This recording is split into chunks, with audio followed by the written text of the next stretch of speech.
Alexander the Great, born in 356 BC, was more than just a conqueror. He was the son of King Philip II of Macedonia, whose military reforms laid the groundwork for his son's future success. But what many don't know is that Alexander was tutored by the philosopher Aristotle, who not only taught him philosophy but also science, biology, and medicine. It's said that Aristotle's influence shaped Alexander's approach to warfare, as he often integrated knowledge of geography, botany, and even psychology into his military strategies. When Alexander ascended the throne at just 20 years old after his father's assassination, many believed his reign would falter. But Alexander quickly proved his worth. Not only did he crush revolts within Greece, but he also used political marriages and diplomacy to secure alliances. A lesser-known fact, he founded over 20 cities across his empire, many of them named after himself, but the most famous was Alexandria in Egypt, which became a beacon of learning and culture for centuries. Alexander's military genius is well known, but he also faced significant obstacles. After his first major battle at the Battle of Granicus in 334 BC, where he fought against Persian satraps, he encountered much stronger Persian forces. Despite this, he won the Battle of Issus in 333 BC not just through brute force, but through psychological warfare.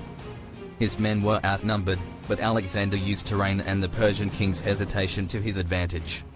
A lesser-known fact, Alexander, for a brief moment, captured the family of King Darius III, including his wife and children, showing his ruthless tactical side. During his conquest of Egypt, Alexander was declared a god by the Egyptians and took on the title of pharaoh, but he didn't stop there. In 331 BC, he founded the city of Alexandria, where the famous Library of Alexandria would later be established, a symbol of the blending of cultures. What many don't know is that Alexander's influence in Egypt went beyond conquest. He studied Egyptian religion and even adopted some of their gods into his belief system, blending Greek and Egyptian cultures, which led to the rise of the Hellenistic era. As Alexander's empire stretched from Greece to the Indus River, he reached India, where he fought the famous Battle of the Hydaspes in 326 BC against King Porus. This battle, however, was not just about territory, it was a turning point. His army, worn out from years of relentless campaigning, was ready to turn back. But Alexander, against his soldiers' wishes, insisted on pushing eastward. This was a crucial moment of leadership, as Alexander showed his unyielding drive, but it also highlighted the emotional toll his campaigns took on his men.